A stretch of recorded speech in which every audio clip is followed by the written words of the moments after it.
Commissaire de police principal Nima Diédhiou, en charge du commissariat central de Louga. Je vais revenir sur quelques faits qui ont troublé la quiétude de la population la semaine dernière. Le 29 juin 2026, aux environs de 21h30, le commissariat central de Louga a été saisi d'un cas de vol à main armée perpétré dans un point Wave au quartier Montagne. Des malfaiteurs munis d'armes à feu ont effectué des tirs de sommation pour intimider la population. Un transport a été effectué sur les lieux aux fins d'intervention et d'interpellation. À notre arrivée, les malfaiteurs avaient déjà pris la fuite, emportant, selon les déclarations du gérant, des fonds estimés à 8 millions.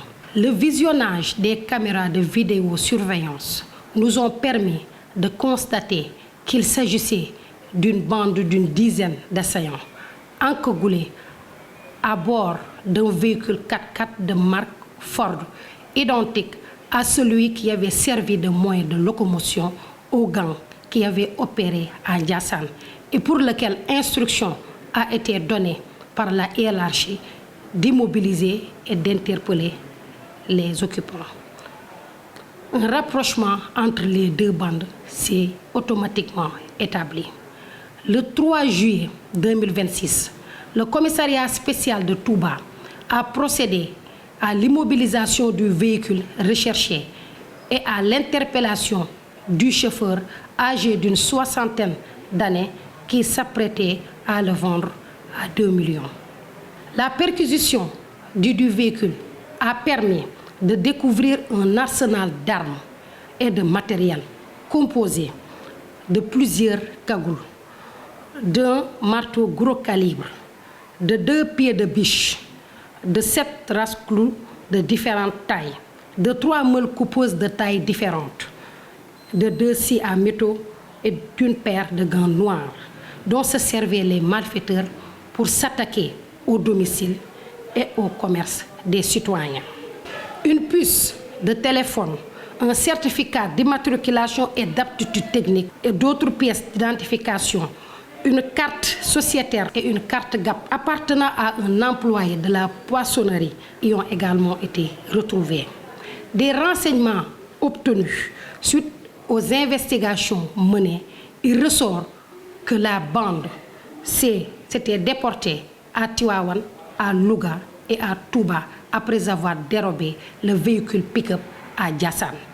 Pour des raisons d'efficacité, la hiérarchie policière a opté pour la synergie des forces par la constitution d'une unité mixte d'enquête composée de la brigade d'intervention polyvalente du commissariat central de Louga, de la division des investigations criminelles, du commissariat spécial de Touba et du commissariat urbain de Tivaouane.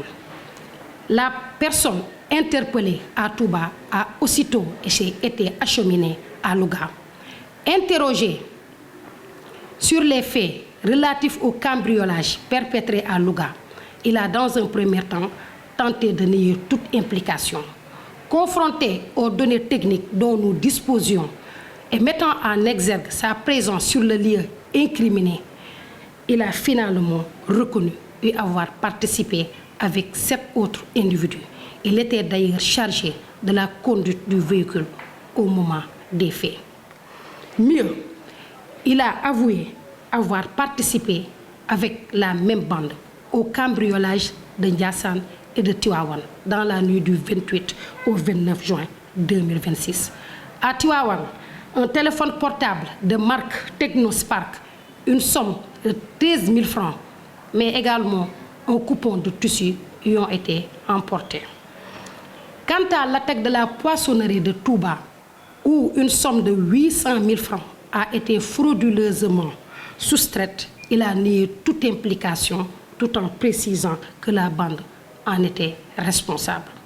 Grâce aux moyens sophistiqués dont dispose la police nationale, au dynamisme et à l'engagement de cette unité d'enquête mixte qui a eu à mener d'intenses investigations, 5 autres membres de la bande ont pu être interpellés, dont un à Diamniadio, un autre à Tivaouane et 3 dans les villages environnants de Louga. Les différentes perquisitions effectuées au domicile qui leur servait de refuge se sont soldées par la saisie d'armes à feu de fabrication artisanale, d'un couteau, de 2 machettes et des vêtements dont l'un d'eux s'était vêtu au moment de la commission de l'infraction. Je tiens à rassurer la population sénégalaise en général et la population lougatoise en particulier que la police nationale ne ménagera aucun effort, non seulement pour interpeller toute personne impliquée de loin ou de près à ces faits, mais aussi assurer sur toute l'étendue du territoire national la sécurité des personnes et des biens. Je profite de cette occasion pour remercier et magnifier l'implication de la population qui n'a cessé de mettre à notre disposition les renseignements dont elle dispose pour nous faciliter la tâche, dans l'honneur au service de la loi.